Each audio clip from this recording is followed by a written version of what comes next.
What's up, Aquarius, Sun, Moon, Rising, and Venus signs? Welcome to your tarot reading here at the Intuitive Teacup. I'm happy to have you all out there. As always, please come into this reading with an open heart and an open mind, a desire to maybe learn something or better yourself, better your situation. Best to trust your own intuition above all else, because ultimately you are accountable and responsible for all your own actions and all your own decisions. All right, that being said, let's try and have some fun. Let's set the intention now to get you some clear, helpful, and insightful messages for wherever you are currently at on your spiritual path. All right. This deck felt stuck, like it didn't want to shuffle. I wonder if there's a stubborn energy in your life right now, or things just challenging you in some sort of way. All right. For Aquarius, messages for their best and highest good, please, for Aquarius. Aquarius. I hope you guys are doing well. It's eclipse season, baby. As if you didn't already know, right? Okay, here we go. Center your spread, Aquarius. Judgment. All right, so judgment frequently involves returning to the past in order to gain some sort of clarity or closure. Sometimes it's like Waking the Dead type of vibes, something that you thought was done and over and, you know, door closed. That door finds its way open. It's like you can hear the creaking door. So coming from your past, okay, so this may have to do with returning to some sort of a connection that had very strong emotions attached to it. Kind of like a hopeless romantic, wouldn't it be nice, you know, if things could only be different, you know, maybe life circumstances put a wedge in some sort of relationship or dynamic in your life with Knight of Cups. It represents, you know, expression of feelings, frequently romantic feelings, but certainly doesn't have to be.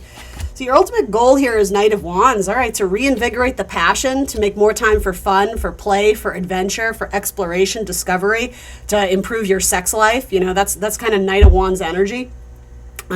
Possibly traveling with this person, very strong card of Sagittarius and Pisces, both of which are Jupiter ruled signs. So both have this idea of the essential, hold on, let me find my word here. What I'm trying to say is faith. Faith is a very important character or principle in both those zodiac signs, and they're mutable, right? They're not fixed like Aquarian energy, both Sag and Pisces. Mutable energy, it's flexible, it's adaptable, it's curious, it's a little bit here, it's a little bit there. It's not necessarily always consistent, but it's more about the experience of life and the experience and the curiosity, the learning. I think the learning is very important, the spirituality, right? The discovery of things versus like the output at the end of the day, right? That's not really here or there to either of those signs. So what you are thinking, 10 of Cups, this may be someone who at one point in time you viewed them as your long-term partner or soulmate. It might actually be someone that you do have kids with.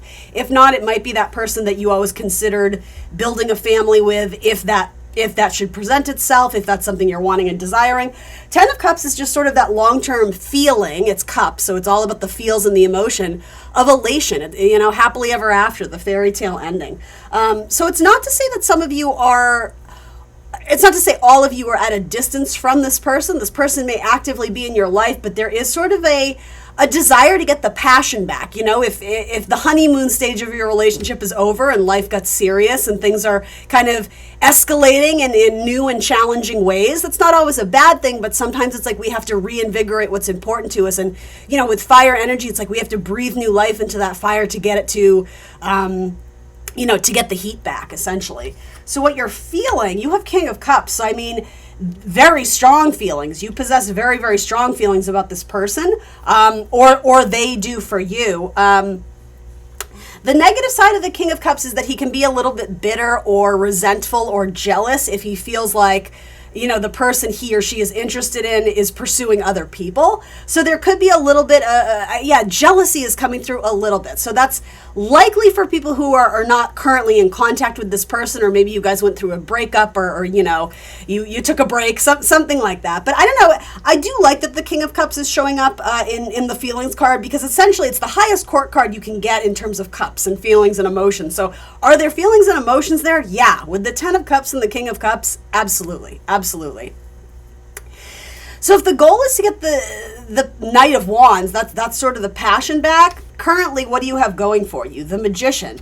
So the manifestation of a new beginning, some of you, you're quite literally reading about romantic relationships and relationship dynamics. Again, sort of I think the word study here is actually important, and it might not be literal for everyone out there, but symbolically, it's almost like going online and researching that thing that you're having trouble with your partner or in your marriage or in your relationship dynamic. Some of you, it's quite literally like researching like sexuality and sex drive at a certain age and how do I get my groove back. And it's that sort of like the world is at your fingertips, but it does take some sort of action and step forward in order to initiate a new beginning in a relationship, especially with Judgment. It's like her finger is quite literally pointing to something rising up again. Stop it. I can't believe I just said that. That was totally channeled, but it felt laced with sexual energy after I said it. Oh my God. Rarely does that happen where I'm just like, oh my God, what just came out of my mouth? That just happened. Okay, interesting. Yeah, I was saying, I'm getting confirmation though instantly with Queen of Wands. It's like, I just have to be honest, like your sex life is really wanting to come through here. So for those who are single and looking, maybe this is going to resonate for you in a different way. But for those who are in a relationship or you are having trouble, like intimacy issues or issues in the bedroom, maybe someone is overworked or overstressed or, workaholic, you guys haven't had time for, pleasure and intimacy and coming together in a really soulful, impactful way. That seems to be a priority here. And like, the thing is, your cards are actually really beautiful. So if you're worried, like, is it ever going to be as good as it was? Yeah, but you may have to do some creative thinking and think outside the box. Something about energy of the full moon is, okay, cool. So especially the full moon in Scorpio, right? Because Scorpio is a sign most associated with sex. We, by the time I'm recording this, we will have just had the new moon solar eclipse in Aries, right? So let me see. Let me think about this.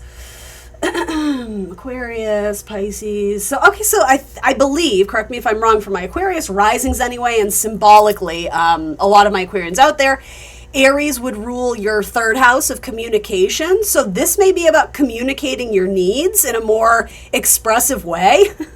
I'm literally getting like sort of the way you ask for things. In terms of what you need to feel satisfied, if you get my drift, right? Like maybe you're introducing dirty talk or you're introducing, I don't know, fill in the blank, toys or something to spice things up. Others of you, again, if this isn't about your sex life, the idea of passion and fire, that can have a lot to do with our soul growth as well as our creativity and just self-expression, period, right? That's kind of a blanket umbrella term. That can mean a lot of things. But I think it's needing to pursue some sort of area in your life where it hasn't been thrilling, it hasn't been super satisfying, in which case the Ten of Cups is like, it's full of potential. This could be very satisfying. This could be incredibly emotionally fulfilling. That being said, you're probably not doing it on your own. You have a lot of people showing up in your spread. The Nine of Cups to me is about emotional self-satisfaction.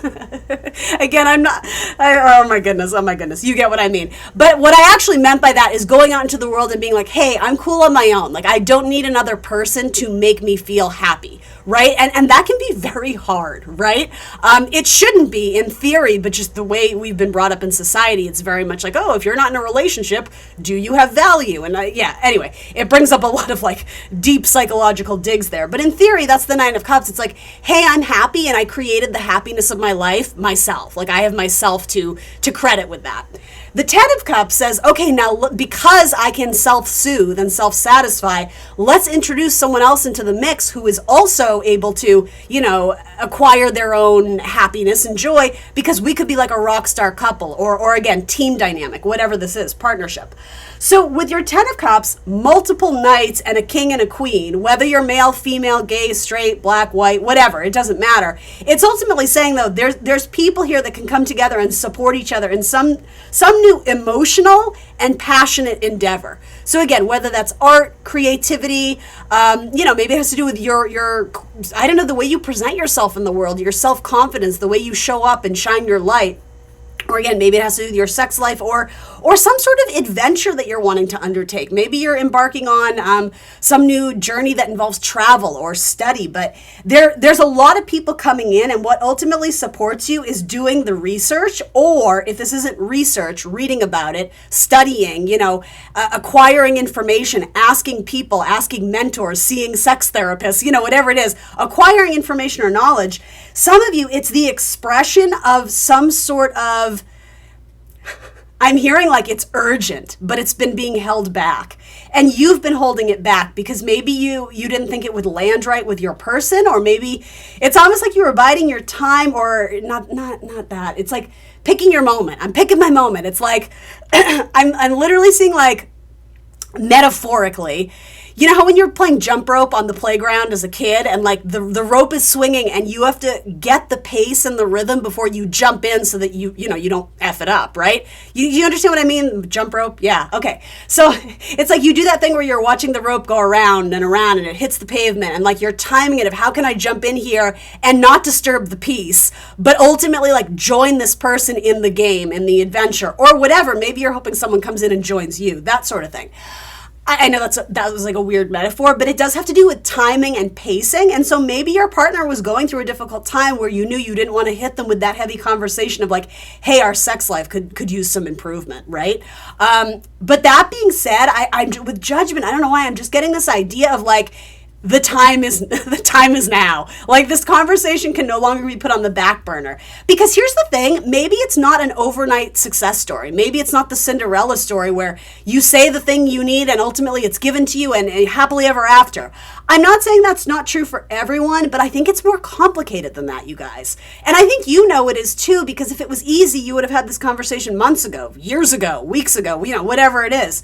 I think you have to get the ball rolling on the conversation, because for some of you, I don't know how this will make sense, but I just have to keep leaning on what I'm hearing. It's like you have to do a little bit of research. You have to study up on this, because I don't know, maybe there's like a medical issue coming into this, or maybe your person suffers from depression and they have trouble getting excited. Do you understand what I mean? Like there's more stuff going on here than the average person would know about you guys in your relationship. Now, again, some of you are not together, but if this isn't about sort of the lack of passion in the bedroom, it's just about sort of the lack of passion together as like a unit, as a couple or whatever, and trying to, again, breathe new life into that fire, to reinvigorate the embers and, to get excited, to get enthused. What lights you guys up? What was that initial spark that you felt when you first met, and how do we get that back? For a lot of you too, if you do have children, it might be saying that you sort of fell victim to the not so uncommon narrative. Like once you have kids, it's like that becomes your entire world, and sometimes your adult relationship gets put up on the shelf or put on the back burner there. But it is saying to me, for a lot of you, your kids are starting to grow and progress into some new chapter in life, in which case it's time to kind of like reclaim your identity, and I'm going to say like your sexual identity, or your identity as a sexual, soulful, romantic human being. So, if you're single and you've been raising a kid alone, maybe this is time to get out in the world and date again. Or do you understand what I mean? Like there is something coming through about children, but also the idea of children who have grown. So maybe you guys met in high school. Maybe you were high school sweethearts. Maybe you went through some bumpy times, or maybe you met in college and then, you went on a break, or you separated, or this or that. It's something about realizing how much time has passed between sort of the initial connection. And then again, sort of looking at this as like, not all has been lost, because we're coming at this with a new perspective, because we've grown. We've undeniably grown into, I'll say this, different people, but not necessarily in a way where you're no longer compatible. But I think there's almost like, okay, this whole metaphor of like research and discovery, for all of you, it's not going on the internet and researching like how to do this cool position. You can do that. Cool, whatever. A lot of you, it's symbolic of like getting to know your person again.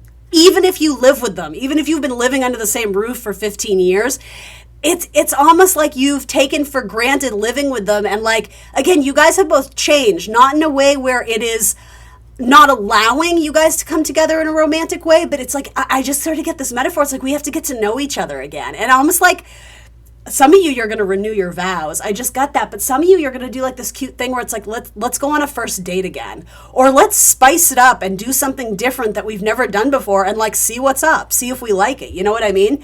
There's something about the passage of time and things have changed, but that's not a bad thing. It just means you have to show up in a slightly different way. And here's the thing, it might take some effort.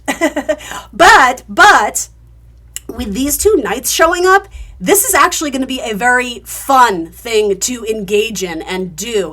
Yes, it may require a little bit of effort, but it's more like mental effort, trying to wrap your head around something or try something or say something, or I'm almost getting the idea of like role playing here. Totally Aquarius. Like this is mixing it up to make it more fun, but it may challenge you and get you out of your comfort zone. I think that's very important with the Knight of Wands. It absolutely will.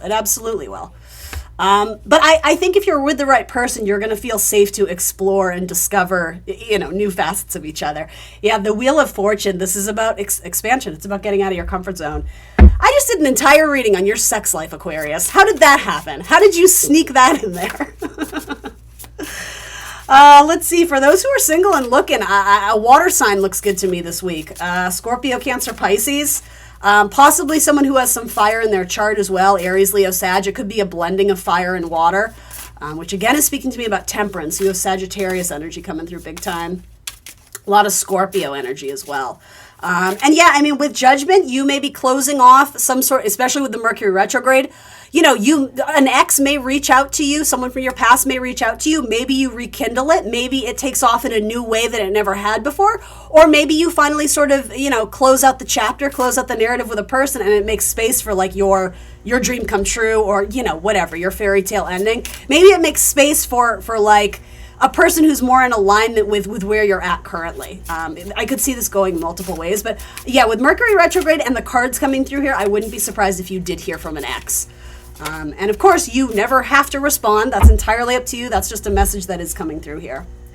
So this says soar. You're being asked to stop dimming your own light, period. It is time for you to come out of the shadows and let your authentic self soar. Fly high, dear one.